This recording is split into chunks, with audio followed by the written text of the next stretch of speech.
Skid Row.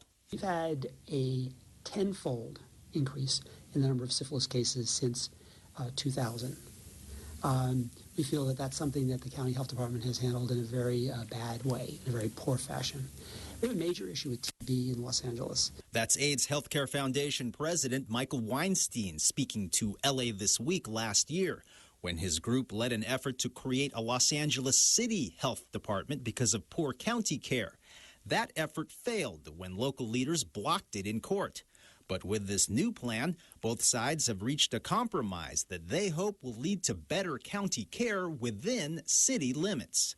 In Skid Row, Gil Reyes for LA This Week. LA City Council President Herb Wesson expects additional costs in hiring members of this new City Health Commission, but not as much as placing the measure on the ballot for a county-wide vote. The AIDS Healthcare Foundation hopes to have commission members hired and in place within 3 months. A new summer campaign led by Councilmember Gil Cedillo aims to end the homeless problem in MacArthur Park. As Anna Marcos explains, tamales and motel vouchers are all part of the plan. After serving more than 100 Mama's Hot Tamale breakfasts to the homeless, there's not much left but a little rice at the bottom of the pan. You're looking at a new effort by Councilmember Gil Cedillo and the Westlake Coalition, made up of community groups, to stamp out homelessness in MacArthur Park. All summer, agencies and service providers will gather here once a month to help the homeless in one place. This coalition's the first step toward addressing the pervasive problem of homelessness, an economic problem, a social problem, but most importantly for all of us here, a moral problem. Homeless people can come here and get help with everything from drug and mental health counseling to general relief, food stamps, vouchers for motels, and housing services. Wow, it didn't take much time for them to provide me with like a week's voucher in a hotel room, and a lot of people not on drugs, just homeless, can't afford to pay for housing, such as myself, you know what I mean? So, yeah, this is a blessing for me today. Organizers will spread the word about the homeless fairs about a week before each monthly event, with flyers and person-to-person contact. To be able to show the homeless that there are lots of resources available to them. Lots of times they don't know. The hope here is that the dozens of homeless in MacArthur Park will find a path to jobs and a place of their own in the next few months. I'm Anna Marcos for LA This Week. Some of the groups and organizations taking part include the Los Angeles Homeless Services Authority, Pacific Clinics, People Assisting the Homeless, and the Department of Recreation and Parks. You've likely heard of an Amber Alert, but what about a Medina Alert? Tara Gibson reports on a tool city leaders hope will help catch suspects in hit-and-run crimes. We've seen since 2007 nearly 1,000 hit-and-run, severe hit-and-run accidents or fatalities here in the city of Los Angeles. That's roughly 100 a year. With that, it's too many. One is too many. Councilman Mitchell Englander speaks to city council members about putting pressure on state lawmakers in formulating a bill for the Medina Alert, similar to the Amber Alert issued in the case of a missing person. This alert would ask motorists to be on the lookout for suspects' vehicles in hit-and-run cases. What we're trying to do is utilize technology that we already have in place today. Utilize Nixle systems, utilize Amber Alert systems, cell phone alerting systems. Councilman Englander says hit-and-runs are cowardly acts. When you hit someone and leave and flee the scene and don't stop to render aid, don't call 911. When you do that, we will no longer in the city call that an accident. It is a crime. The hit-and-run alert system started in Denver, Colorado, and has been a success, with 13 hit-and-run apprehensions and convictions. Councilmember Joe Buscaino agrees with Councilman Englander. He says since Los Angeles has a reputation of being the hit-and-run capital in the country, something clearly needs to be done. Enough is enough, and if this bill in Sacramento is going to do just that, then we need to call upon all cities across California to adopt this resolution. The council unanimously voted to urge state lawmakers to adopt the Medina Alert. I'm Tara Gibson, reporting for LA This Week. As it does every year, the country took time out this past Memorial Day to remember America's fallen war heroes. Anna Marcos takes us to the 25th annual Canoga Park Memorial Day Parade. About the only thing not decked out in red, white, and blue was this beautiful prancing horse. Well, there was the tiny cowboy, among others. But almost everywhere you looked, flag colors were the theme of the day. People in patriotic hues found a million ways to wave the flag and honor our war vets on this Memorial Day, the 25th annual celebration for the Canoga Park Parade. Mayor Eric Garcetti showed his red, white, and blue fervor with a tie. We're remembering the fallen today. We're remembering those heroes who gave us our freedom. Wesley Spottiswoode came out with 30 friends and family members, a yearly tradition. This is my 19th time, and I'm 19 years old. Same spot every single year to honor our veterans. A contingent of soldiers honored some of the oldest veterans of all, the Buffalo Soldiers, which made up the first African-American cavalry to fight for the U.S. Army in 1866. We're out here at the biggest Memorial Day parade in the entire city of Los Angeles, Canoga Park West Hills Memorial Day. I'm just so proud of all the veterans that have come out and all the community volunteers. I'm riding here with a veteran named Fred Flores, known a long time. And we're just waving everybody, saying hello to everybody. Red, white, and blue may have been popular for the day, but the miniature ponies, the tiny martial arts pros, and the Mexican gauchos all helped prove that U.S. patriotism comes in all shapes, sizes, and colors. I'm Anna Marcos for LA This Week. And over in San Pedro, hundreds of folks paid their respects by visiting the USS Iowa on Memorial Day. Yana Kay has more. As a symbol of America's strength and power, the USS Iowa in San Pedro stands tall and proud, but also serves as a reminder of veterans who perished fighting for our freedoms. We not only recognize those who paid the ultimate sacrifice for our country, but we also give thanks to the family members of those loved ones who were left behind. With its powerful 16-inch guns on display, the USS Iowa was the main attraction as hundreds came to visit the battleship during the second annual Memorial Day tribute. To really acknowledge the sacrifice of not only our generations and all the generations before us that support the American way of life and how we got to this point, because without their sacrifice, we wouldn't be here today. During the ceremony, officials including Councilmember Joe Buscaino, Los Angeles Mayor Eric Garcetti, and Congresswoman Janice Hahn dedicated a wreath in honor of America's armed services. Let us recommit as Americans to not leave one veteran behind when they come home. Mayor Eric Garcetti also reaffirmed his commitment to returning veterans. And those who are coming home don't wind up taking their lives, don't wind up on our streets, don't wind up in lines of unemployment, but that they will wind up as Americans. That each one of us has that responsibility not just to greet them with a hug and a smile, but with a job, with the training, with the counseling, with the housing that they deserve. A pledge to give back to those who continue to serve and sacrifice. I'm Yana Kay for LA This Week. Yana's report touched on the mayor's commitment to assisting veterans transitioning from military to civilian life. Gil Reyes has more on how the mayor hopes to accomplish that. Veterans from all branches of the U.S. Armed Forces gathered at City Hall to network and learn tips on how to succeed outside military life. A lot of information if they just want to go ahead and start up a company, supportive housing, mental health services, and just to get them on the road to the next level. We're at LA Mayor Eric Garcetti's Veterans Business Summit, where one of the tips is a one-stop shopping website to help veterans find employment, housing, also medical and mental health services. We'll provide that information at the end of the story. The mayor, a lieutenant in the Naval Reserves, also wants to thank other men and women who've served our country. Not just a hug, not just a welcome home, but policies to support them as they go through their lives transitioning back and making sure that they become the warriors to strengthen our economy, our communities, our city, and our country. LA City probably has more veterans in this city than any other city in the nation. An estimated 120,000 U.S. veterans live in the L.A. area. The mayor recently launched his Military Veterans Advisory Council. It consists of LA City residents who've either prominently served or had family members serve in the U.S. military. The group is expected to help LA City leaders create new policies benefiting veterans. The mayor is expected to be progressive in his approach, partnering with state and federal governments, also nonprofits, to increase opportunities for those who've served.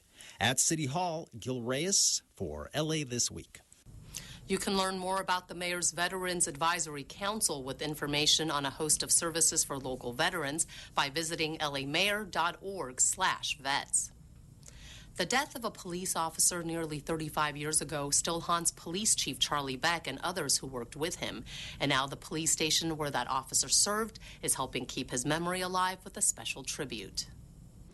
It's a moment in his police career Los Angeles Police Chief Charlie Beck has relived time and time again, involving the death of a fellow officer. Jim's car cleared the intersection with us right behind him. It was struck by a Cadillac that was southbound that had failed to stop for the red light. On a warm summer day on August 2nd, 1979, James Choquette, a 10-year police veteran, was responding to a robbery radio call when his car was struck by a drunk driver. Chief Beck, at the time assigned to the southeast area as a patrol sergeant, was in the car behind him. And I went to Jim and tried to get him out of the car, but was unsuccessful because the car was so manual. And I will never forget him looking at me and saying, "Oh God," and passing on. Nearly 35 years later, Beck chokes back emotions as the LAPD Southeast Area Police Station on 108th Street unveils a bench engraved with Officer James Choquette's name. Jim and I have 3 grandsons together, and so it's nice to be able to share this part of it with them because they never met him. They may not have ever met him, but Choquette's grandchildren, along with colleagues, friends, and family, now have a place to come where they can continue to honor his memory. An adjacent engraved brick area constructed by Southeast LAPD cadets honors past and current officers, volunteers, and others who have contributed to the South Los Angeles community. Families affected by the fire that destroyed the San Fernando Valley Rescue Mission in early May are getting a helping hand thanks to a donation effort led by the LA Dodgers, the LA Dodgers Foundation, and Councilmember Paul Krikorian. Yana Kay reports. These ladies are dropping off some much-needed items to benefit the families of San Fernando Valley Rescue Mission, which suffered a devastating fire on May 3rd at its location in North Hollywood. We brought women clothes, men clothes, kids clothes, shampoo, soaps. 15 families were affected by the fire. The mission's emergency shelter, clothing warehouse, and food pantry were damaged. And to get them back on their feet, the LA Dodgers, the Los Angeles Dodgers Foundation, and Los Angeles City Council member Paul Krikorian's office held this donation event at Dodger Stadium. The Fire Family Foundation, which helps families and fire victims in need, donated $2,000 for the cause. We help fire victims, and there were certainly a number of fire victims that were harmed in this situation. And the rescue mission does such wonderful work. We want to support those ongoing efforts. Founded 16 years ago, the mission launched its family shelter in 2002 to provide emergency housing and other services to families in need. On average, half of the guests in the shelter are children under the age of 12, so any items for children are greatly needed. Come out to our thrift stores, shop, all of that. All these goods go into our thrift stores to go back into our programs to help homeless families and homeless individuals in L.A. Councilmember Paul Krikorian, along with the Los Angeles Dodgers, delivered the donations from this event to the mission's thrift store in Sun Valley. I'm Yana Kay for L.A. This Week. You can still make a donation. Go to rescuethemission.org for information. And next week, we take you to a donation drive for the rescue mission at City Hall, hosted by city leaders. Councilmember Bernard Parks and the Los Angeles Neighborhood Initiative team up to fix the worst sidewalks in South L.A. Janine Robinson reports. About 40% of the city sidewalks are in disrepair. We found a way to create a system to fix these sidewalks at what we think is a fraction of the cost rather than having the city do the work.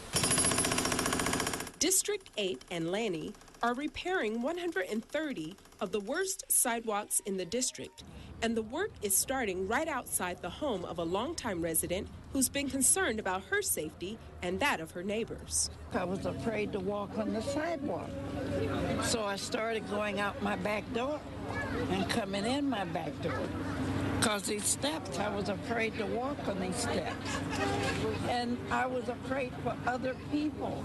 Repairing sidewalks, pruning roots, replacing uplifted slabs. It's not sexy, it's not glossy, there's nothing terribly exciting about that in a headline, but it's what people really need to improve the quality of their day-to-day life. The first 45 sidewalks are set to be repaired immediately in this first round of repairs, and Councilmember Parks hopes to repair over 400 sidewalks over the next year. Basically, the money that we're using is called AB 1290 money, which is money that comes from property tax, and we'll continue to use it for sidewalks, and we're going to use about 150,000 of it very shortly to trim another 1,000 trees above the city contract. I'm very happy because something's going to be done. I'm Janine Robinson in South LA, reporting for LA This Week. Just to put things in perspective, the city has 11,000 miles of sidewalk. The LA River is once again open for recreational activities. One councilman joins in the fight to save 2 West Side businesses from being evicted. And one new pocket park honors the work of a former council member. These stories and more in City Beat. Council members Mitch O'Farrell and Nuri Martinez, whose districts include the Los Angeles River, have announced that the city, in partnership with the U.S. Army Corps of Engineers and the Mountains Recreation and Conservation Authority, has launched the LA River Recreation Zone. The Mountain Recreation and Conservation Authority says anyone can bring their kayak or other non-motorized navigable boat to either the Elysian Valley River Recreation Zone or the Sepulveda Basin River Recreation Zone from sunrise to sunset every day. For more information, go to lariverrecreation.org. The Ed P. Reyes Greenway on Humboldt Street and Avenue 19 in Lincoln Heights is now open. The green space is named after former District 1 Councilmember Ed Reyes, who championed making LA River a usable waterway and its surroundings into park space and bike paths. The Greenway, which is being maintained by the LA Bureau of Sanitation, has 2 entrances, walking paths, benches, native plants, and a bike rack, to name just a few features. There is also a storm drain that helps purify stormwater before it enters the LA River. You also get a nice view of the Gold Line train passing by. After 40 years at the location, Pepe's Galley and Phil Yoakum's Bowling Supply are facing eviction after a new corporation assumed ownership of the Mar Vista Bowling Alley at Venice and Grandview Boulevards. Support for the businesses grew as word of the eviction notices spread. It's one of those places, every neighborhood has a place that is sort of, the heartbeat of the community, where people go, where they hang out. That's just sort of part of the community. It's sort of iconic. Councilmember Mike Bonin even joined residents outside the businesses on a recent Sunday in protest in hopes of saving them from being shuttered. The Los Angeles Police Academy has graduated 29 officers at its most recent graduation ceremony. 25 graduates from Class 1213 will serve as LAPD officers. 2 will serve as officers for Los Angeles World Airports, and 2 more as University of Southern California public safety officers. I made sure I dedicated myself in the studies, working out, and when the time came, I applied, and thank God I'm here. I came from the fire service. Now I'm in the police service, and I love them both, so I'm here to serve. And of the 25 officers going to LAPD, 20 are male and 5 are female. If you're planning to hit the beach this summer, we've got some good news. A new report shows big improvements in the water quality of local beaches. Yana Kay has more. California beaches are some of the most beautiful in the country, and now they also offer some of the cleanest water on the West Coast.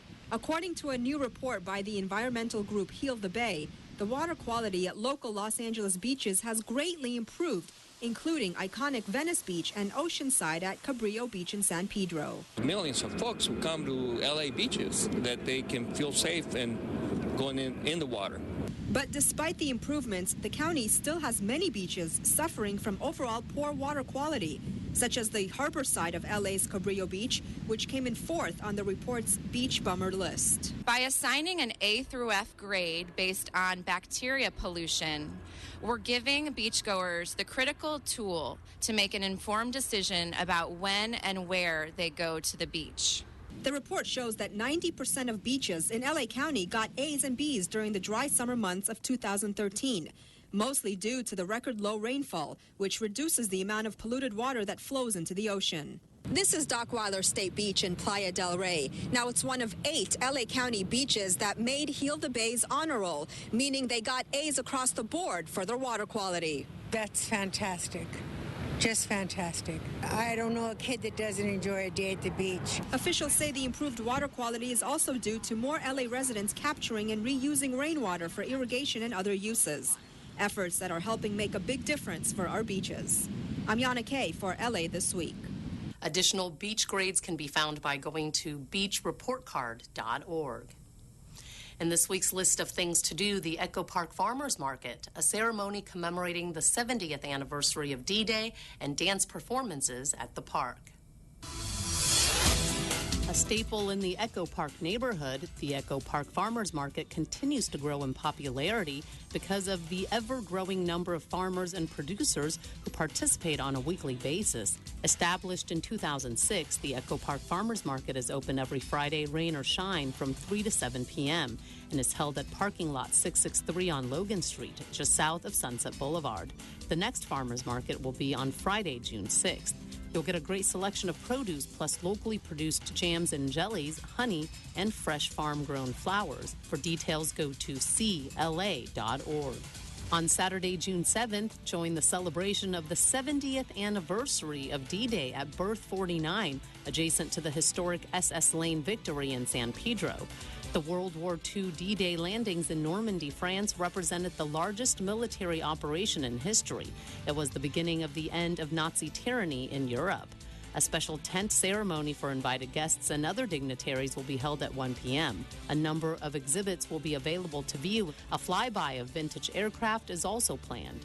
Free parking at Berth 49 can be accessed at 6th or 9th Street and Harbor Boulevard. For details, go to lawaterfront.org.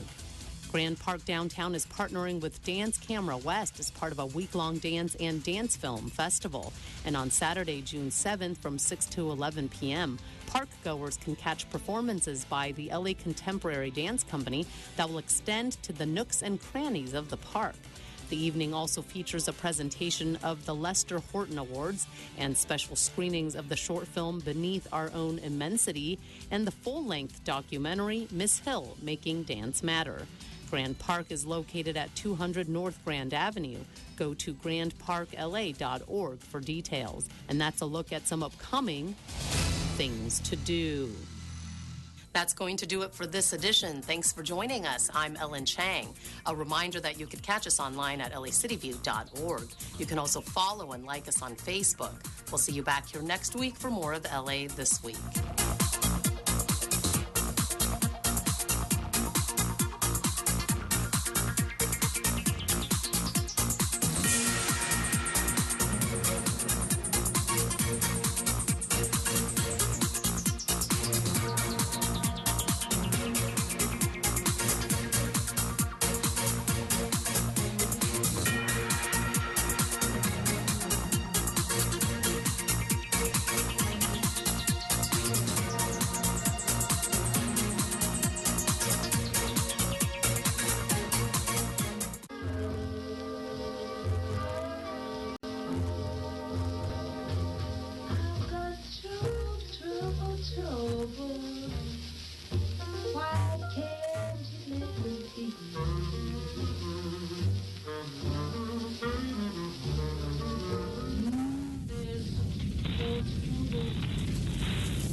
They will have to take two, 'cause I've got trouble trouble, holding this man of mine.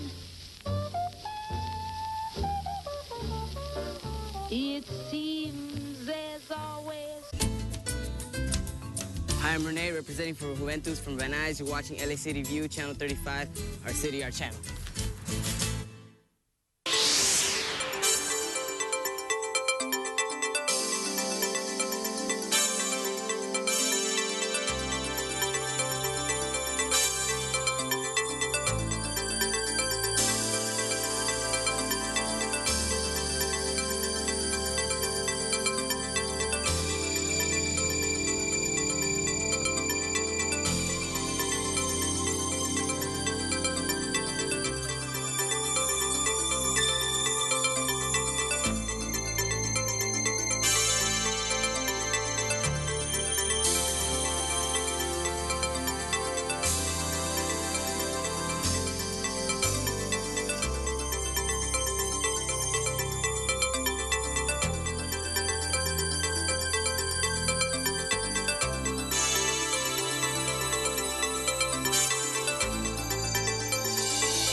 call the roll.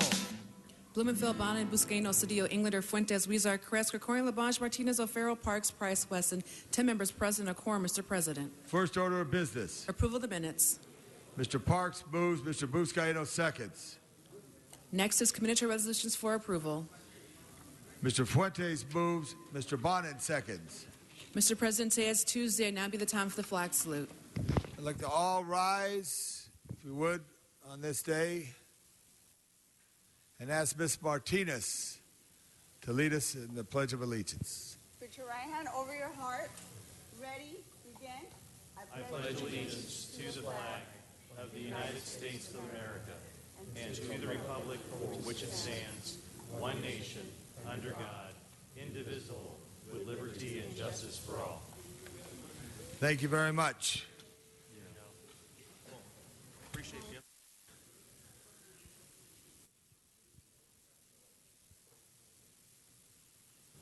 Members, if you could please direct your attention to the agenda. Madam Clerk, let's run through the agenda.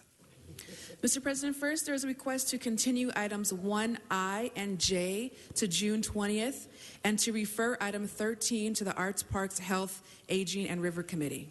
So ordered. Items 1 through 3 are items noticed for public hearing. The Department of Building and Safety reports that items 1B and C may be received and filed inasmuch as the liens have been paid. So ordered. Any cards? Yes, cards on items 1, 2, and 3. So for those specifically, we'll hold and call those special. Next item. Items 4 through 10 are items for which public hearings have been held. 4 through 10 public hearings have been held, members. We thank you for your committee work. Any specials on 4 through 10? Mr. Parks. A special 9. Special 9. Special 9. No other specials? With that on the balance, let's open the roll, close the roll, tabulate the vote. 12 ayes. Thank you, Madam Clerk. Call special 8 for me. If you could reconsider, I apologize. I'm sorry, Julie. I didn't mean to do that to you. Reconsider 8. It's on earthquakes. I want to make sure we talk about it. Open the roll, close the roll, tabulate the vote. 12 ayes. So set that aside, 8. Thank you so much. Next item.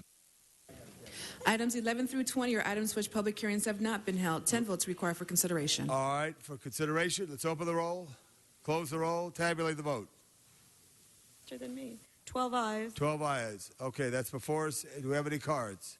Cards on items 11, 14, 15, 16, 17, 18, and 19. And any specials by members? So on the ballots of those, Mr. Parks? 15. Okay, that's on the special. What is before us now on the ones without cards? There's a card on 15, so we can't take that up right now, Mr. Parks. So on the balance, Patrice, Madam Clerk, we do have some for the balance? Yes, items 12 and 20. All right, let's open the roll, close the roll, tabulate the vote.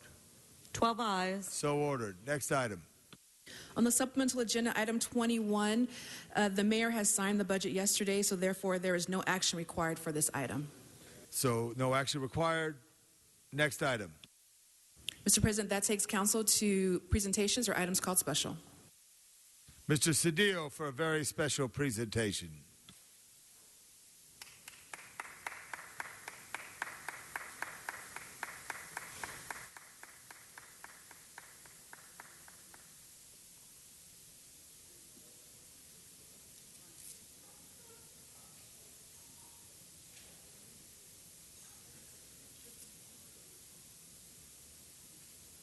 Sergeant, will you...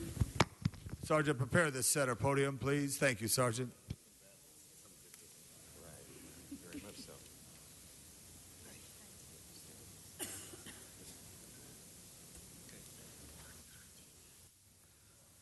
Members, all of us recall April 10th, incredible tragedy as a busload of young boys and girls, young men and women were headed north to visit potentially the college of their choice to enter and prepare for their future, that bus was crashed into a FedEx truck that went across the highway and crashed right into them. There were 10 people who died, 35 people who were injured. It was a horrible tragedy that the nation saw, and we saw the wreckage and the ruin.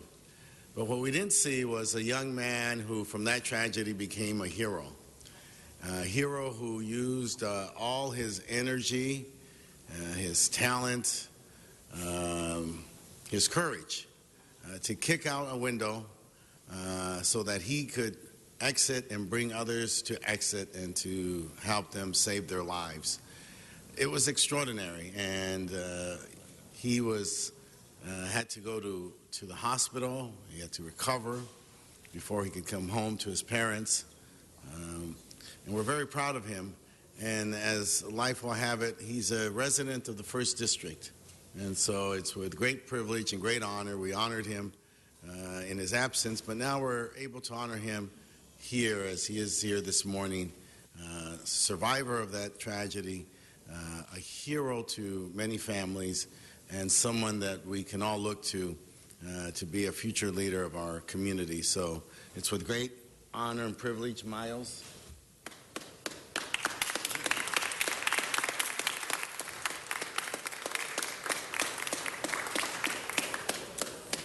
Miles Hill is here to receive this recognition. We all honored him in his absence, and now he's here to receive it in person.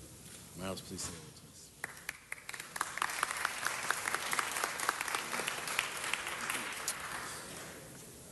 Well, I'm sure you guys know that this is much bigger than me. I'm extremely honored to be here, to be honored with this plaque. It's something that I never would have imagined would happen in my entire life.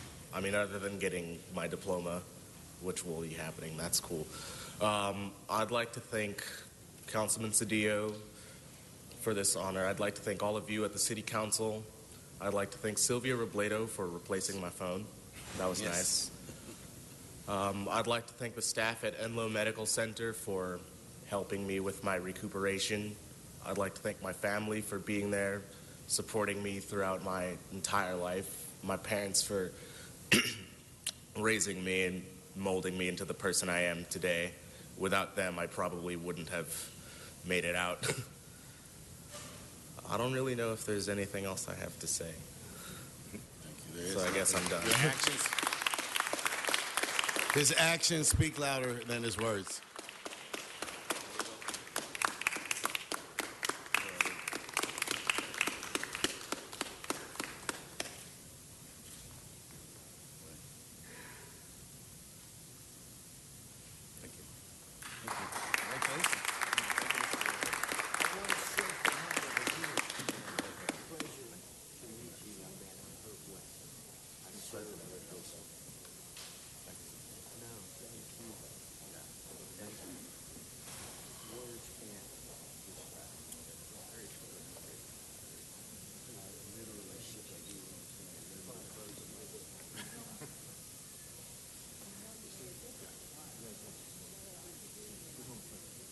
Thank you very much, Mr. Cedillo, for that very special presentation.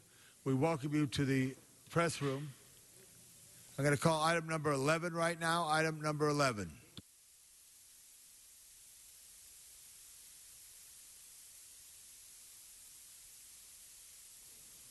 Item 11 called special by Mr. Sean Murphy.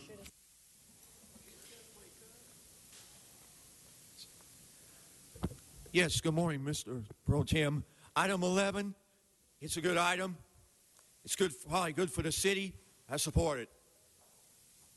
Thank you, Mr. Murphy. No speakers on the queue. Open the roll, close the roll, tabulate the vote. 12 ayes. Next item. Item 15.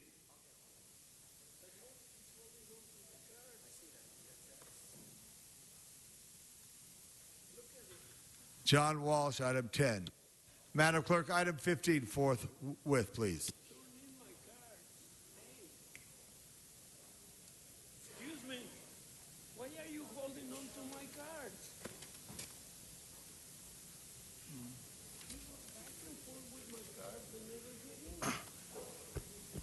John Walsh, blogging at HollywoodHighlands.org. On this election day, go out and vote. Check our endorsements. And this concerns a professional service contract between the city and Union Bank. Big, bad, evil Union Bank. You're doing business with them for neighborhood banking services for the neighborhood council checking accounts. How did the same source contract? And how this is 1 year with 3 one-year options. We're talking about handing over millions of dollars to the Union Bank to do banking services for the neighborhood council. That's kindergarten work, okay? HollywoodHighlands.org. Get out and vote against these people. No speakers on the queue. Let's open the roll, close the roll, tabulate the vote. 12 ayes. Next item will be 14.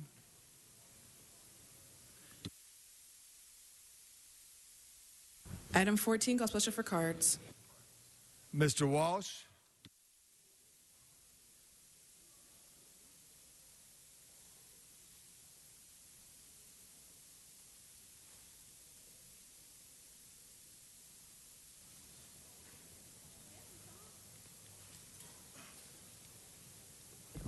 John Walsh, blogging at HollywoodHighlands.org, or J. Walsh Confidential, or tweeting at Hollywood Dems.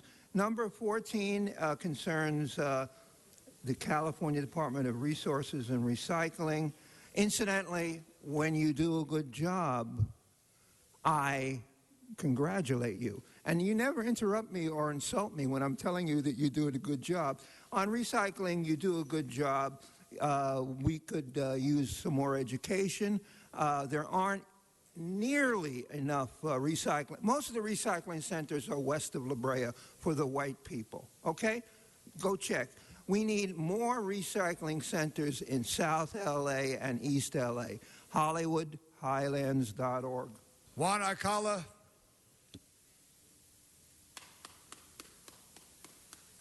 I wish to speak only 1 minute. Some of my best friends are people that recycle. A lot of them are homeless people that are barely surviving thanks to your policies of keeping everything so expensive that people cannot afford a place to live. Let us recycle, because that's the only way we can get a little bit of money and keep surviving in this stupid society. You are all a bunch of fools. Sean Murphy.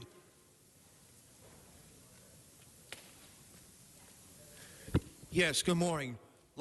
This is from the Los Angeles Building and Safety. When they do a good job, I support them. And when they don't do a good job, it's a different story. Thank you, Sean. No speakers on the queue. Open the roll, close the roll, tabulate the vote. 12 ayes. Thank you. Item 16, called special by cards, Madam Clerk. Sean Murphy. I'm going to pass. He's going to pass. No speakers on the queue. Open the roll, close the roll, tabulate the vote. 12 ayes. 12 ayes.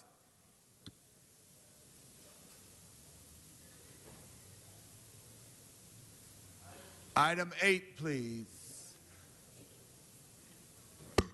Item 8 calls special by Councilmember Labange. Okay. Mr. Wesson, could you just take the spot? Thank you.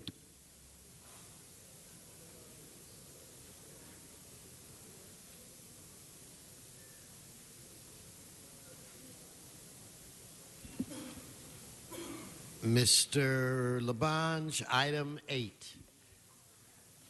Thank you. I just wanted to ask the CLA, is the CLA here right now? Our goal right now is to find funding now as we take steps further on issues resolving to safety improvements. Thank you for your support last week on the soft stories and the survey that we're going to take.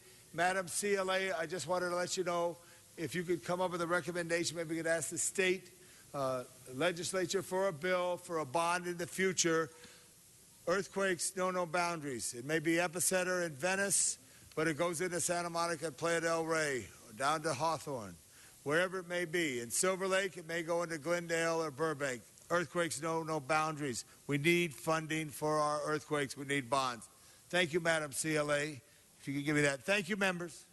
Thank you, Mr. Labange. If we could now vote on that, Madam Clerk, if you'd open the roll, close the roll, tabulate the vote. 12 ayes. We'll move to item 19, called special by Sean. Mr. Murphy, come on forward.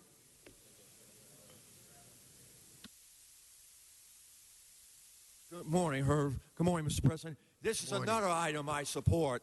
Item 19, it's good for will be good for the city. Thank you. Okay, no card, no speakers in the queue. Let's open the roll. I do not. No, whoa. No disruption. I don't have cards. If I could have.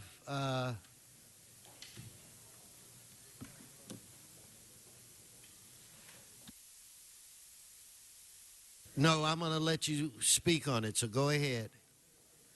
Maybe we misfiled it. Go ahead.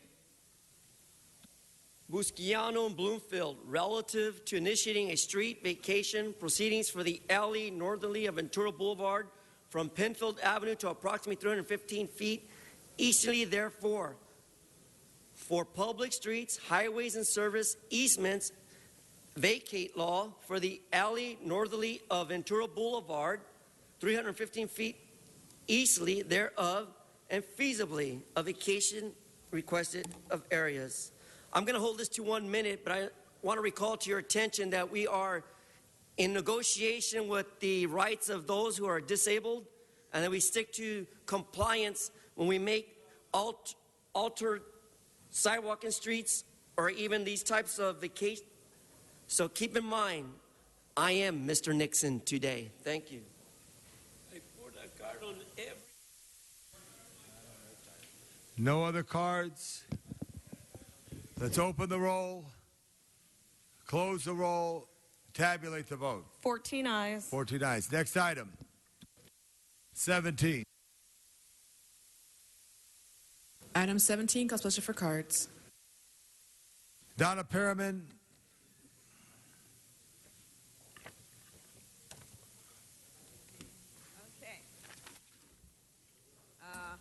Why should we pay 1 cent when you won't fix our streets?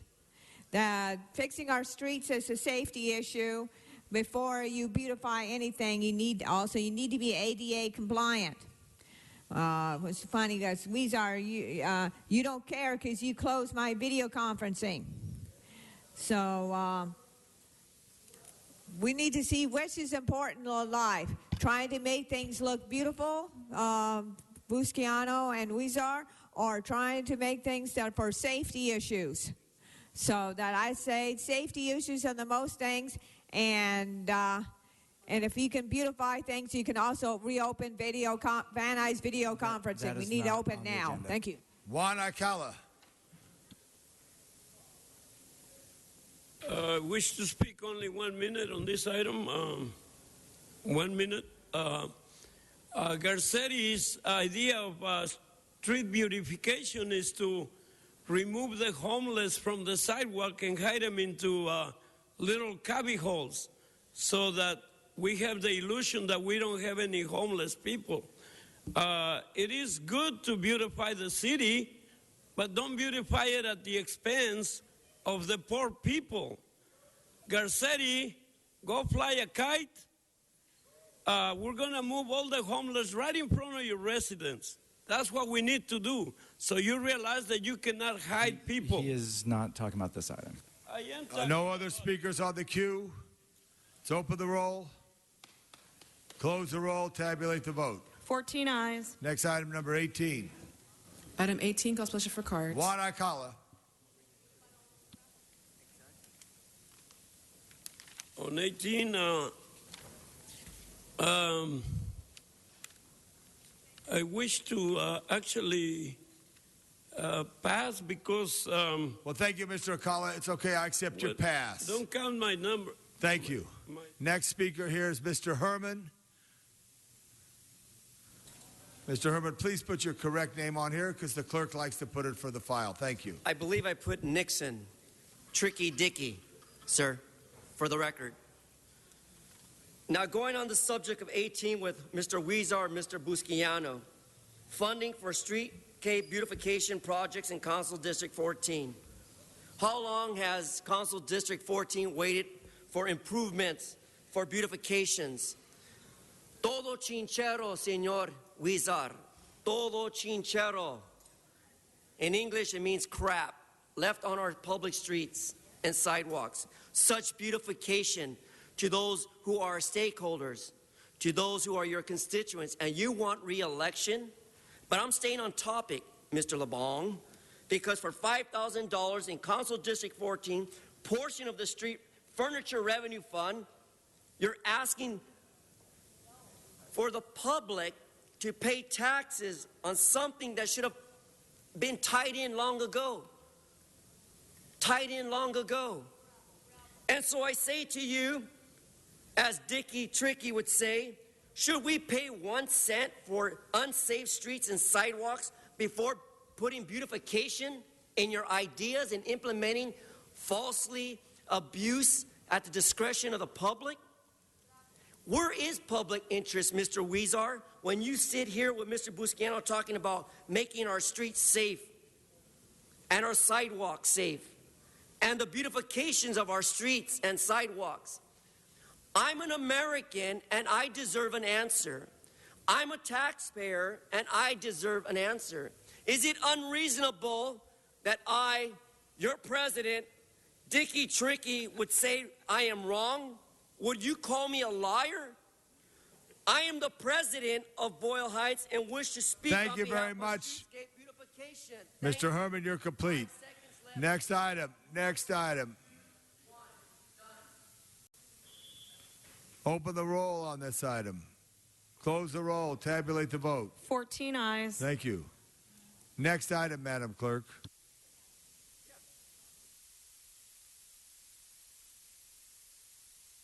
Next item. Item 1, call special for cards. John Walsh. Juan Alcala. Come on up, Juan. Thank you, Juan. This is an item very dear to me, very close to me, because I would like to see housing for everyone. And when I see all these liens against people that already own houses, it's like saying, you know, we don't really want you to have housing. Look at this. Lien, $646. Lien, $500. Lien, $731. Lien, $601. Lien, $700. Lien, $500. Lien, $606. Lien. Lien. What? Why are you leaning on the people so much? Don't we pay enough taxes already? Thank you for your comments. These specific cases, building and safety will be on the side if you have a question. Mr. Walsh. John Walsh, blogging at HollywoodHighlands.org. These are code violations. Yesterday, the city inspectors came to my apartment. I didn't ask, but they came. I want to tell you, they did a fantastic job looking for code violations in my apartment. They noticed things that I didn't notice, okay? They do a fantastic job. Please don't figure out who the people were that came to 6218 Yucca Street and punish them for doing a good job in John Walsh's apartment. And incidentally, and they pointed out to me that the landlord owed me a paint job. Your landlord may owe you a paint job. Mr. Walsh, hold his time. This concerns code violations. Specific to the items on the agenda. Please continue. Is that what it says? As far as West Aztec Avenue, West 60th Street, you notice most of the code violations are in minority areas. Most of them are, and most of the people who own the property are white people like me. HollywoodHighlands.org. Mr. Herman.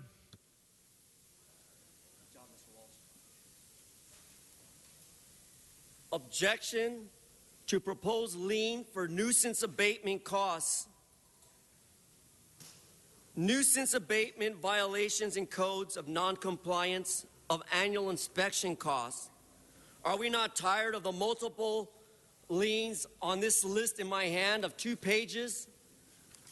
The extortion and bribery of this city who's hard up for cash, asking you, the taxpayers, asking you, Angelenos,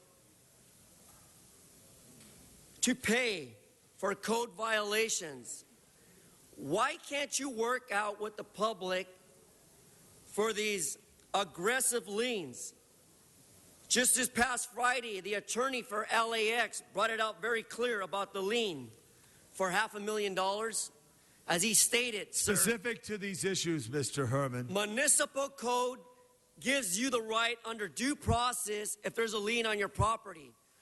Due process gives you the right to be heard by this 15 panel of people on a lien. You have the right under the municipal code to be heard. You have the right under the municipal code to be listened to. Mr. Herman, we want to hear you specifically to these issues, or you complete your conversation. You may object to relative proposals of liens against you for nuisance abatement costs and noncompliance. Come to City Council chambers and let Dickie Tricky assist you in fixing the issue on problems of bad illegal liens, of your predatory extortion. Treason, sir. Treason. Okay, Treason. thank you. That completes your comments. No other speakers on these items.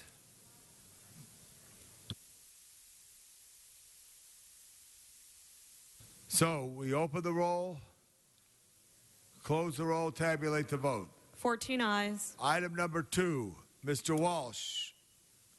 Mr. Aikala, who's closer. Thank you, Mr. Aikala, please. John, you can.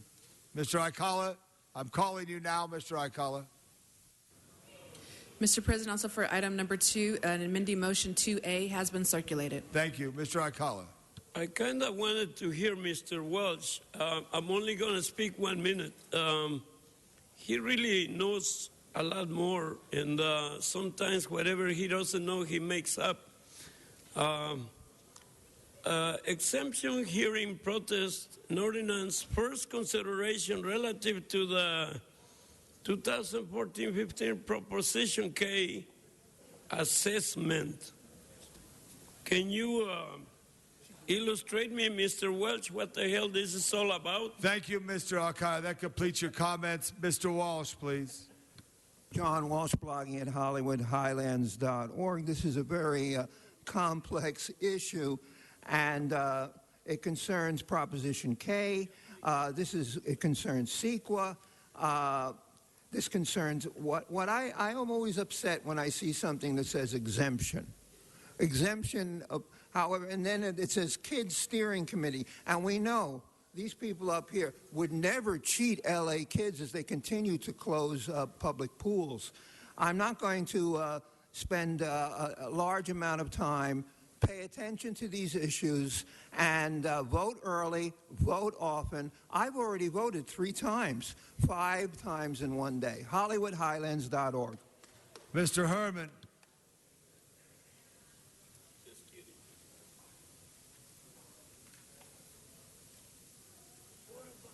Mr. Herman, you're out of time. Thank you very much. No other speakers on the queue. Mr. Herman, please be seated. You're out of time. I made a mistake. Thank you.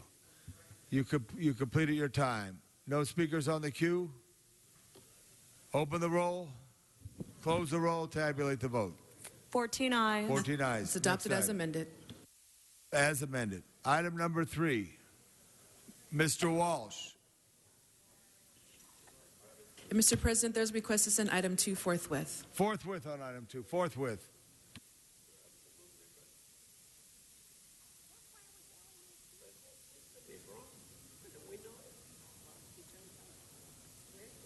I always like to speak in front of Mr. LeBon. Since I'm partially crippled, he doesn't scream and shout at me to run up here, as does the big boss. Number 3, this is the worst item you have. How dare you? How dare you raise the cost of going to the LA Zoo? How dare you raise the LA Zoo admission fee? Look at what you are, the highest paid city council in America. You have a larger staff than Congress. You raised the cost of going to the zoo 2 years ago. You're jacking it up. And what you're doing is depriving children of the opportunity to go to the zoo. I'm telling you, only rich kids can go. And if you go to the zoo now, you'll see 90% of the children are white, Mr. Price. 90% of the children are white. And what you're doing, but then again, so are you, Mr. Price. HollywoodHighlands.org. No greater insult than the... Mr. Alcala. Yes. The animals need visitors, whether they come from the ghetto, the middle class, or the high class. They recognize when you got money because you look a little bit greener than the rest of them. Anyway, what is the issue? Oh, the LA Zoo. Yeah, we need zoos. Just like we keep people in little cages up there. Speak to the issue, Mr. Alcala. I know people are animals too, We are all animals. And you keep us in little cages. You keep on building these high rises Mr. that I hope Thank you very much, Mr. City Attorney. Thank you, Mr. Alcala. Ms. Ramirez.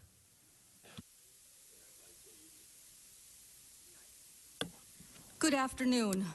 Is this the LA Zoo located in East Los Angeles where all the Latino Chango gangbangers are located? Increase the price. By all means, we need to put the prices up. Yes, absolutely. Thank you so much. Yes, I'd ask the CLA just to come here and say that the reason the price went up is because the general fund contribution went down. And this is a important thing. And that LA Unified children do not pay to go to the zoo. Madam CLA. Karen Kalfian with the CLA's office. Yeah, this admission increase is part of what was adopted for the budget. So this is consistent with your action on the budget just recently, and it's a $1 increase for the year. And the general fund contribution has been relaxed, correct? Yes, the general fund contribution for zoo expenses has been reduced. All right, I have 2 speakers on the queue. Mr. Blumenfeld? And I'm supporting this motion, but I am curious how this works, because does the membership fee also get increased by a related amount? And I guess maybe that's the first question. That is the plan.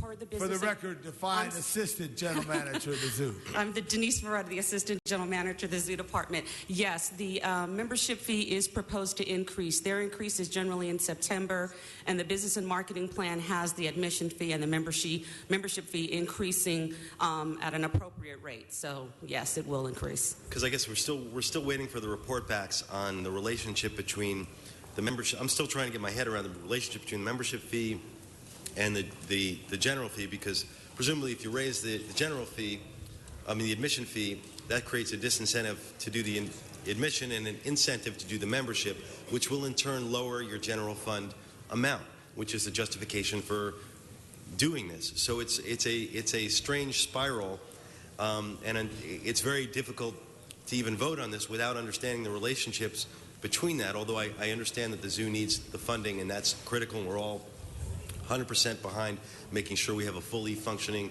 and well-funded zoo. So I'm supporting this, but I am also eager to get that report back to understand this, because just from a supply-demand perspective, raising the fee does not necessarily mean we get more general fund revenue. In fact, it may result in less general fund revenue. You get more money, but the general fund portion may go down. So I'm not saying that's inappropriate, because it may be the best mix in order, maybe that's what we're trying to do, is to incentivize more membership fees, which is fine too. I just want to understand how that all fits together. And when we report back, we will talk about that interrelationship in detail. Mr. Krikorian. Thank you. Mr. Sadia, I think for an introduction, not on this issue, for an introduction. Right there. I want you right there. So it's not for this issue. So there's no other speakers on the queue. Open the roll on this. Close the roll. Tabulate the vote. 14 ayes. Forthwith, thank you, our Zoom department. And now for a very special introduction, Mr. Sadia. No notes. Mr. President, as you know, that my work in Sacramento, I was the author of the California DREAM Act. And the DREAM Act is it was a legislation that recognized that young men and women are brought here through no choice of their own, and the only decisions that they make are to work hard, to study, to learn English, and to play by the rules. The result of that is that they become our best and brightest, that these are the youth that will become the new workforce of California. These are the young men and women who will ensure that California remains the premier state of the nation, if not the world. These young men and women have exemplified what it is to be the best and brightest, to realize the hopes and aspirations of their parents, and to be here to prepare to be the leaders of the next generation. And so today with us is Candy Marshall, who is the executive director of an organization called Dream Us. It's a nonprofit, private nonprofit that's raised $35 million so that they can continue to give scholarships to young men and women that are called Dreamers, and that will work and collaborate with us in the state so that they can augment the scholarships that the state is now offering these young men and women. I'd like the Dreamers to please stand up.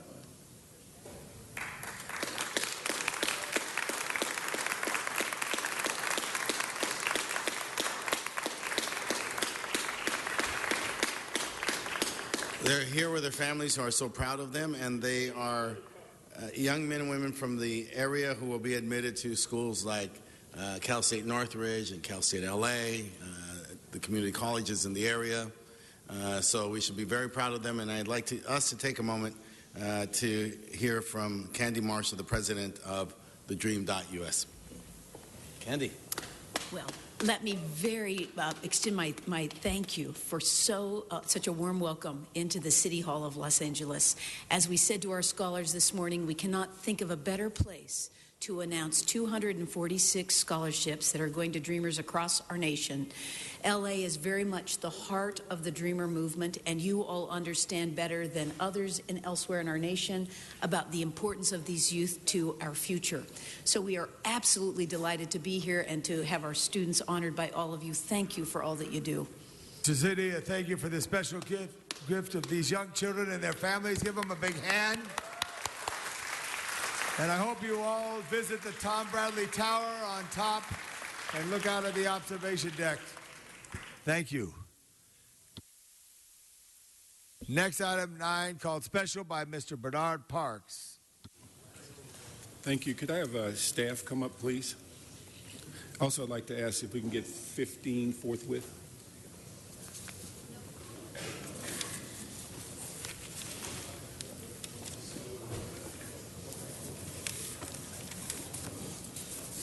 Good morning. I just had a side issue that and clearly support the issue of the not having alcohol advertised, but did we give any consideration to tobacco or cigarette products in the same thought, being that the city's been so strong in its position about smoking or anti-smoking? Yes, and Street Service, Matthias Farfan for the Chief Legislative Analyst Office. I have Street Services here next to me. Tobacco is included in the current contracts, so that is considered when we do execute these types of advertising contracts.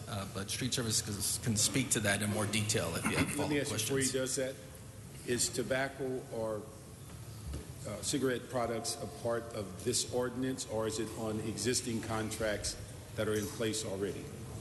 It's part of the existing contracts that are currently in place. We could look at the ordinances. The Muni Code, and City Attorney can speak to this better than I, but there is already language in the current Los Angeles Muni Code that covers tobacco advertising. Could we ask the City Attorney, give us what the current policy so we're aware if we're not overlooking something? Regarding the tobacco advertising. So regarding that, my name is Lance Owishi with the Bureau of Street Services. Regarding the tobacco policies within our existing contracts, both contracts have provisions in it that basically force the contractor to comply with their own advertising policies. Both contractors have advertising policies that prohibit the advertisement of tobacco products. Okay, if I've read it correctly, it seems as though this ordinance goes beyond the existing contracts. Would tobacco products and cigarettes be a part of this ordinance above and beyond the contracts? As it currently stands, that is not included in the recommendation. If you wish to move to amend it to include tobacco, okay, we could go ahead and do that. Let me ask you, I don't want to slow down this ordinance, but I'd like to make a motion that we consider or that we work towards adding a similar ordinance that would include cigarettes, tobacco, e-cigarettes, and all of those products. So now, if it slows this ordinance down, I would not like to do that, but I'd like to ask the City Attorney to create a similar ordinance that deals with tobacco products. Okay. Okay? Can I get a second on that? Yes. Second. Okay, thank you. Mr. Koretz. Thank you, Mr. President. I think it's critically important that we don't allow advertising of alcohol on city property. We'll be advocating for a crucial enhancement to control underage drinking. And the Surgeon General, in his call to action to prevent and reduce underage drinking, which came out in 2007, said the following: alcohol is the most widely used substance of abuse among America's youth. Exposure to alcohol advertising influences young people's beliefs about alcohol and their intention to drink. Early initiation of alcohol use increases the risk of alcohol dependence and later in life. And the greatest single mortality risk for underage drinkers is motor vehicle crashes. Just a few other facts about underage drinking. 5,000 people under age 21 die each year from alcohol-related car crashes, homicides, suicides, alcohol poisoning, and other related injuries. More than 190,000 people under age 21 visited an emergency room for an alcohol-related injury in 2008 alone. Drinking can cause kids to make poor decisions, which then result in risky behavior like drinking and driving, sexual assault, or other violence. And young people who drink are more likely to carry out or be the victim of physical or sexual assault. And brain development problems occur as well because the brain continues to develop well into a person's 20s. Alcohol can affect that development and contribute to a range of problems. So I think it's critical that we halt this advertising and in the interest of public safety and health for the kids of the city of Los Angeles. Thank you, Mr. Koretz. Mr. Parks, Madam Clerk.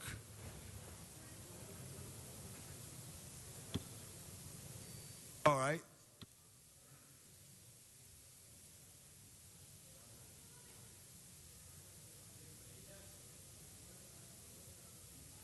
Stand by.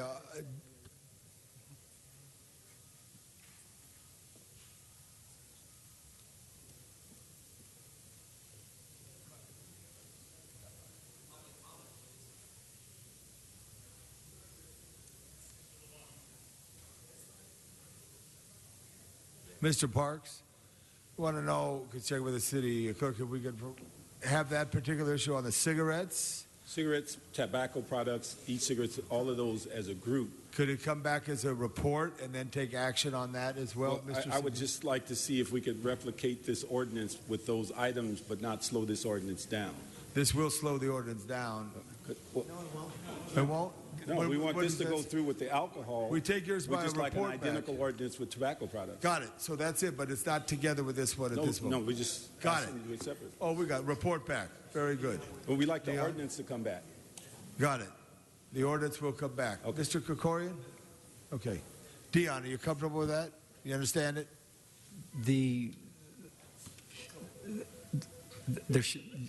Public comment on this should be reopened for a brief period because it substantially changes the matter.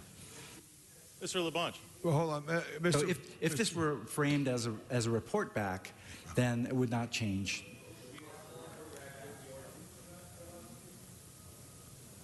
I'm sorry.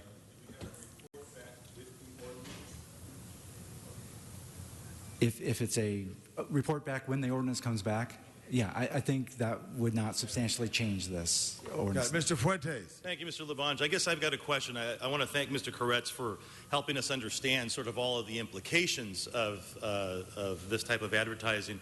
But how would this ordinance interplay with events that are hosted by the City of Los Angeles? Let's say there is a sponsorship opportunity.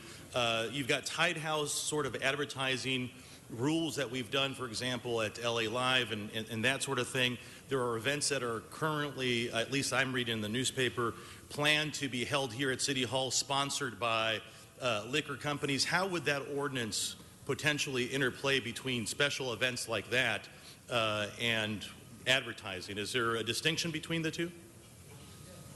Yes, there is. They're currently in the recommendation, it's to request the city attorney to draft an ordinance which would prohibit the advertising of alcohol products on city-owned and controlled property with exemptions for existing contracts, proprietary departments that control their own property, and city departments which have facilities or uses where the sale or consumption of alcohol is permitted. So under the exemptions, it would then be included under that. So special event, Grand Park, City of Los Angeles steps, that would be exempt from this ordinance? That is my understanding, but we could include that in the report back when the ordinance comes back. I think that would be helpful for us to know. Thank you very much. Yes. Okay. That include Rec Parks? Yes. Okay, no other speakers on the queue. Report back due. Let's open the roll. Excuse me, Mr. President. Yes. Since there are two committee reports on the file, a motion is required. All right, let's have a motion. Budget and Finance, seconded by Mr. Koretz. Thank you, Mr. Krikorian. Open the roll. Close the roll. Tabulate the vote. 14 ayes. 14 ayes. Mr. Parks. 1D reconsidered and continued for 2 weeks. Thank you, those who came down today. 1D, we're going to ask for 2 weeks consideration. We have to reconsider that. Open the roll on reconsideration. Close the roll. Tabulate the vote. 14 ayes. Thank you. Now it's before us. We'll continue it for 2 weeks. And we'd like to ask Building and Safety to work with the owner and attempting to resolve their conflict dealing with administrative fees. They're working on it right now in row 7. Very good. And Mr. President, just for the record, that item's continue to June 17th. June 17th. Thank you. What's before us now? Mr. President, that brings council to general public comment. Thank you. Sean Murphy.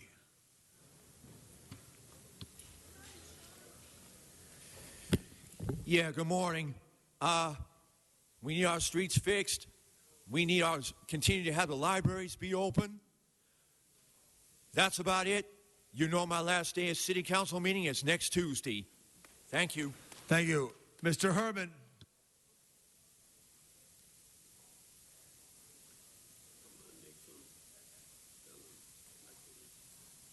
California voters, you can reform and make change today. You can make history.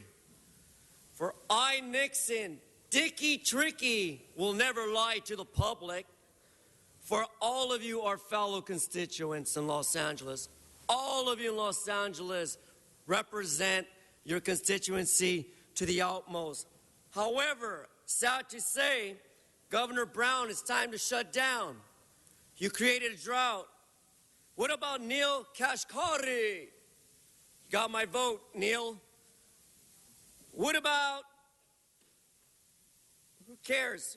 Who cares about the elections right now? This is public comment, folks, and we're going to talk about public issues, public business today. And that business has to do with a 1 cent high rate from all of you because you want to make our sidewalks, streets safe. Such a hypocrisy of local government. Yet I tripped out there on the street the other day and no one gave a rat. And there's so many people here, elderly, disabled, veterans, good teachers like John Walsh, who deserve to be opinionated here on your issues, as well as Mr. Akala. Any person here, and any woman, a good woman that wears a New York hat, has a right to be heard in council chambers. So I'm telling you today, public records, open meetings, state reimbursement to local agencies, legislative constitution amendment number 42, state measures, Ralph Brown Act 94550. 94563, Mr. La Bong Bong. I'm on topic, Mr. La Bong Bong, and I'm on topic over and over with 4 seconds because this is what Judge Ferguson in 2007 said. Juan Alcala. I really love that La Bong Dong. I like that. I don't know what it means, but it means that you're a bunch of hypocrites. You're discussing as to when should we allow the kids and the public to drink tobacco and smoke alcohol. What kind of bullshit is this? It's drugs. And you're allowing drugs in public events because they give you money for the city. It doesn't matter how many kids die on the street from crashes and all that, as long as the city gets the revenue, Mr. Fuentes. I am so concerned. Is this going to affect public events? What a bunch of assholes you are. Either ban alcohol and tobacco together or shut the hell up. Why are you going on and on as to when we should allow it? You strike marijuana down, you strike other drugs down, strike alcohol down. Hey, black and white. There's a drug is a drug, and alcohol is a drug. Fuck Corona beer. Fuck all the Mexican beers. Fuck all the beers of the world. Fuck every little alcohol producing company. Say it or don't say it. But no, we're going to allow you because you bring us revenue. What kind of bullshit is this? And this is what we have to put up with you? Give everybody a place to live first. End homelessness. But you know what? You made an industry out of homelessness, so you get a lot of money from homeless events. To hell with the whole society. We are a bunch of hypocrites, all of us. We're stupid, we're stupid, we're stupid. John Walsh.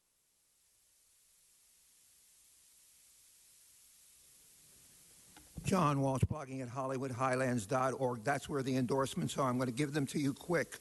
Number 1, Secretary of State, anybody but Alex Padilla. Number 2, Controller, Betty Yee, Betty Yee, Betty Yee. Number 3, State Department of Education head, Tom Torlakson. Tom Torlakson. Local races. If you are in the State Senate District, Sandra Fluke.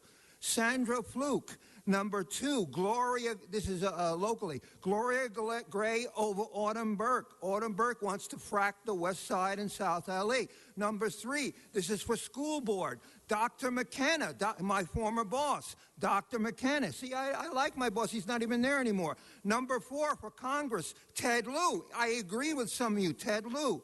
Number 5, all these judges, forget about them. They're all a gangbang. There's only one race. That's Carol Rose against Chuck Calderon. Chuck Calderon is a thief. He's a crook. He's part of the Calderon crime family. Vote Carol Rose. And everybody, next one is supervisor. Dobie Gillis's friend, Sheila Kuehl. Vote for Sheila Kuehl. These races are incredibly important. You must get out there. I'm telling you, Autumn Burke is running a stealth campaign. She is supported. Her campaign contributions come from the Koch brothers. Gloria Gray is an African American. Dr. McKenna is an African American. Ted Lieu is an Asian. Carol Rose is a Jew. Leland Yee, you know, maybe you should vote for Leland Yee. He's the only honest crook among them. And anybody but Alex Padilla, let's see how many children he really has. HollywoodHighlands.org for the endorsements now. Donna Perriman.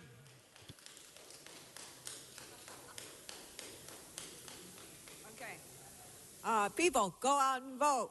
What I over here is Ron Neering, the Lieutenant Governor. Let's see. Derek Cressman, Secretary of State. Controller, David Evans. John Chiang, Treasurer. Ronald Gold, Attorney General. Insurance Commissioner, Ted Gaines. Member of Street Board Equalization, George Runner. 29th District, William Callahan, leader. 18, Ricardo Benitez, and Raul Bocanegra, 39th District. Be sure to vote for 41 and 42. So you need to save the Brown Act. Anyway, let's see. Ronald Salzberg, you only hurt the public and hurt, my opinion, you only hurt the public and hurt the free speech, helping close Van Nuys video conferencing, closing the voice of the San Fernando Valley. Miriam couldn't come, but thank goodness the escalators at the red light station were not working. I saw no one using the elevator. I had to take stairs at 2 stations. You're not ADA compliant, MTA, a private agency using public funds. That's not right. It's terrible, such a big increase coming in September in fares. Public should take control over the bus systems. We all pay for it. And please, people, don't take your guns to the buyback program. Take it to a gun shop. Get a better value. Gun buybacks only destroy the gun. That's a terrible thing. You get a good price, and gun owners get to have gun owners get to buy a nice gun.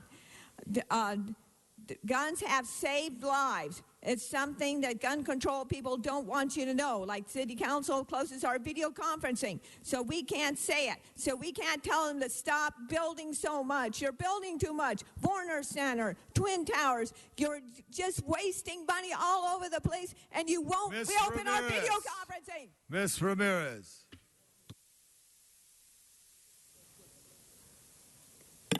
This is a matter of principle. UCLA and the high-rise buildings are engaged in unlawful hiring practices of the aforementioned criminal elements. Hence, they have collectively contributed in the high crime rates in the UCLA and Westwood-Wilshire corridor. But Krikorian and Mitchell O'Farrell will not tell you that. We are putting the following agencies on notice: the INS, the DEA, the ATF, ICE, and the Department of Treasury for all the crimes and unreported financial earnings made from gang stalking and harassment against innocent victims by the Chango Latino wetbacks and gangbangers and the Iranian criminal monopolies and Iranian terrorists and the white trash junkies and the Africans and the African-American pimps and drug dealers. Case in point, the Wilshire Marquis, located at 10535 Wilshire Boulevard, LA, California, 90024, whereby they have illegals employed illegal wetbacks and also African full-service people who are pathological liars, who are inept, unprofessional, rude, nasty, and hang up on tenants and dismiss good tenant complaints. And they are Antenna, Awat, Salam, Susie, Sean, Gurumai, Benny, Joseph the Morning Shift. Why don't you send them back to Africa to roam with the jackals and orangutans? This ain't Africa. This is America. Respect this country and its people. Furthermore, the Wilshire Marquis fire Elvira Schwartz and the condo unit owners Layla Jackson, or the West LA Police Department, or the dispatch center for doing absolutely nothing to cure the problems such as toxic noise, criminal activities, gang stalking, theft. And again, they have done absolutely nothing. Fire them and arrest them and sanction them and deport them.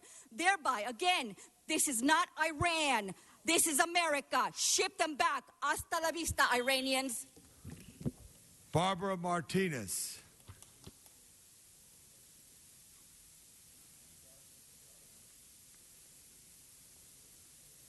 Good afternoon. Hello? Okay, good afternoon. The reason I'm here is that I'm really, I'm proud resident of Boyle Heights, and I'm really upset about how they claim that they're going to fix our community, and I don't see it much being done.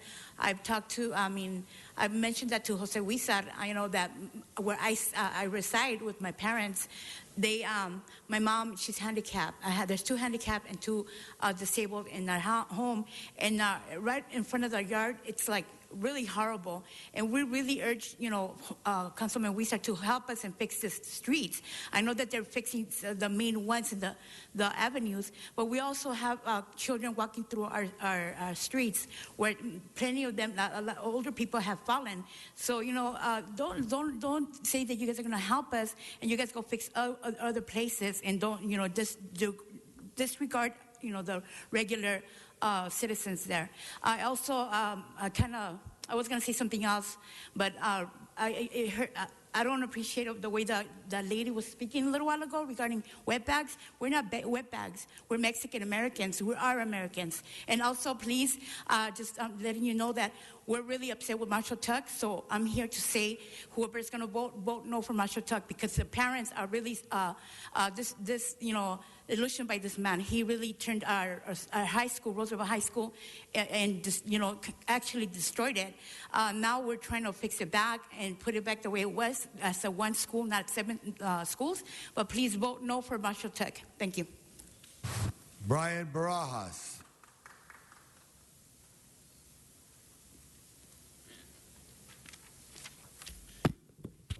All right, I turned in a leaflet, and if anybody wants one, I could give you one. The empire is crumbling. The future, Eurasia's New Silk Road by Helga Sepp-LaRouche. One of the indications I think I should say is that as Obama fails, you can see that the results is chaos. The problem is the British Empire. The Queen Elizabeth is the one perpetrating chaos. Her empire is gone. Prince Charles wants to make statements like Putin is Hitler when Lyndon LaRouche identified Obama as worse than Hitler. So you tell me the identity of a narcissist in our presidency has to be impeached, or else every single thing that you do in the local region does and will be nothing. And you all know this. You know, in part, when the top fails, everything at the bottom fails. The result is thermonuclear World War III. Kennedy spoke on this issue. He was right. Kennedy spoke of Nixon about, can there be someone worse than Nixon? Obviously, they didn't foresee a narcissist, or should I say the American people failed to witness a narcissist. So they voted for narcissists in office. And this is our president. So as Americans, fine. Are we ignorant? In part, but we learn from our ignorance. To be an American, you have to do that. You have to learn that. Learn from your ignorance. If we fail, we will not live. That's the fact of the situation today. Europe is changing. They want the Eurozone out. And this is from the people. And I think in the United States, we have to rise to the occasion. All right, that completes the public comment today. Madam Clerk, what is before us? Council has motions for post and referral. So ordered. That clears the desk. Any announcements, members? Any announcements? Remember, this is Election Day in the state of California. Please go out and participate in the electoral process. Any other announcements, members? Any adjourning motions? We have adjourning motions. Please all rise for adjourning motions.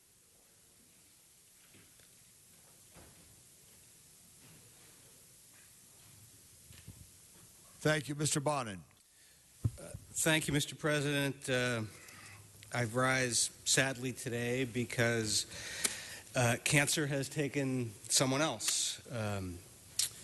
Phil Rader of Venice, a longtime community leader, longtime member, I think a founding member of the Venice Neighborhood Council, passed at the age of 66 earlier this week. a beloved, as his family described him, husband, dad, and grand Popeye. A brother and friend passed Monday morning in his home. He was surrounded by his family, including his wife, Roberta Tishman, his daughters, Shannon and Jennifer, and his sons, Stephen and Ken, as well as a number of grandchildren. Phil, I've known, since I started working for Ruth Galanter in the mid-'90s, always actively involved in community. He was president at one point of Congregation Mishkon Tefillo in Venice, and as I said, he was one of the longtime leaders of the Venice Neighborhood Council throughout much of the 1990s. He's asking, his family is asking that folks give donations to Congregation Mishkon Tefillo in Venice or to the Simsman UCLA Center for Integrative Oncology. He battled cancer for most of the past year. His absence suddenly from community events was noticeable, and many hearts were heavy when we realized the reason why. So I'd ask that we adjourn in his memory today. May he rest in peace and walk forever in the sunlight of the Spirit. God bless him. Mr.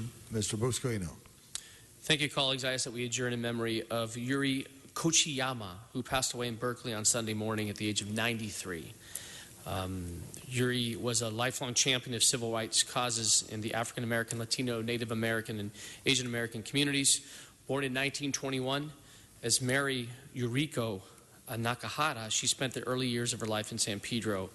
Months after the Japanese attack on Pearl Harbor, she and her family were forced to relocate to internment camps, along with tens of thousands of other Japanese Americans.